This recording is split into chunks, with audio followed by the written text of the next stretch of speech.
कार्तिक स्नान की विधि। कार्तिक स्नान अश्विन की पूर्णिमा को आरंभ करके कार्तिक की पूर्णिमा को पूरा करे। भक्तिवान पुरुष अथवा नारी अश्विन की शुक्ल पक्ष की एकादशी आने पर ही भगवान विष्णु को नमस्कार करके कार्तिक व्रत करने की आज्ञा प्राप्त करे। ऐसा करने से भगवान स्वयं भक्त के ऊपर कृपा करके उसे आत्मिक बल मनोबल प्रदान कर विधि से कार्तिक व्रत करने की सद्बुद्धि देते हैं। 12 माहों में मार्गशीर्ष मास अत्यंत पुण्य प्रद है। उससे अधिक पुण्य देने वाला वैशाख मास बताया गया है। इससे लाख गुना अधिक प्रयाग में माघ मास का महत्व है और उससे भी महान फलदायी कार्तिक मास है। इसका महत्व सर्वत्र जल में एक सा ही है। एक बार सब प्रकार के दान व्रत और नियम तथा दूसरी ओर कार्तिक का स्नान रखकर जब ब्रह्मा जी ने तोला तो कार्तिक स्नान का पलड़ा ही भारी रहा। यह व्रत भगवान श्री कृष्ण को बहुत प्रिय है। अश्विन की पूर्णिमा से लेकर कार्तिक की पूर्णिमा तक भगवान की प्रसन्नता के लिए प्रत्येक दिन गंगा स्नान करना चाहिए। देवी पक्ष अर्थात अश्विन शुक्ल पक्ष की प्रतिपदा से लेकर कार्तिक कृष्ण चतुर्दशी की महारात्रि आने तक भगवती दुर्गा की प्रसन्नता के लिए स्नान करना चाहिए। श्री गणेश जी की प्रसन्नता के लिए अश्विन कृष्ण चतुर्दशी से लेकर कार्तिक कृष्ण चतुर्थी तक नियम पूर्वक स्नान करें। जो अश्विन शुक्ल पक्ष की एकादशी से लेकर कार्तिक शुक्ल एकादशी तक स्नान करता है उसके ऊपर भगवान की अपार प्रसन्न रहते हैं। जो दूसरों के संयोगवश या बलात्कार जाने में भी कार्तिक मास में स्नान का नियम पूरा कर लेते हैं उन्हें कभी यम यातना को नहीं देखना पड़ता। कार्तिक माह में तुलसी के पेड़ पौधे के नीचे श्री राधा कृष्ण की मूर्ति का निष्काम भाव से पूजन करना चाहिए। तुलसी के अभाव में आंवले के वृक्ष के तले पूजा करनी चाहिए।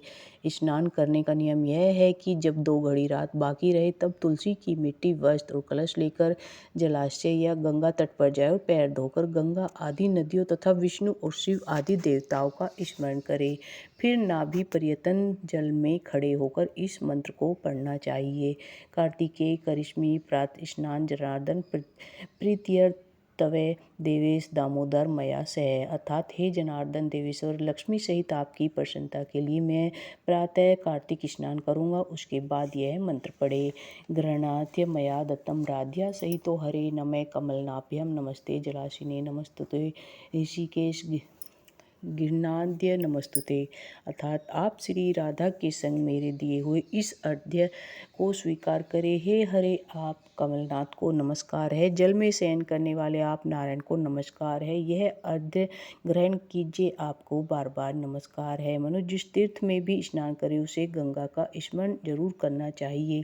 पहले मृतिका आदि से स्नान करके ऋचाओं द्वारा अपने मस्तक पर अभिषेक करना चाहिए। अधमर्चनों स्नानांग तर्पण करके पूर्ण सुख से सिर पर जल छिड़के। उसके बाद बाहर आकर पुनः मस्तक पर आचमन करके अपने वस्त्र बदले। वस्त्र बदलने पर तिलक आदि करे। कुछ रात बाकी रहे तभी स्नान किया जाए तो यह उत्तम और भगवान विष्णु को पूर्ण रूप से संतुष्ट करने वाला होता है। सूर्योदय काल में किया गया स्नान मध्यम श्रेणी का होता है। जब तक कार्तिक का अस्त न हो तभी तक का स्नान उत्तम होता है, अन्यथा बहुत विलंब से किया गया स्नान कार्तिक स्नान की श्रेणी में नहीं आता है।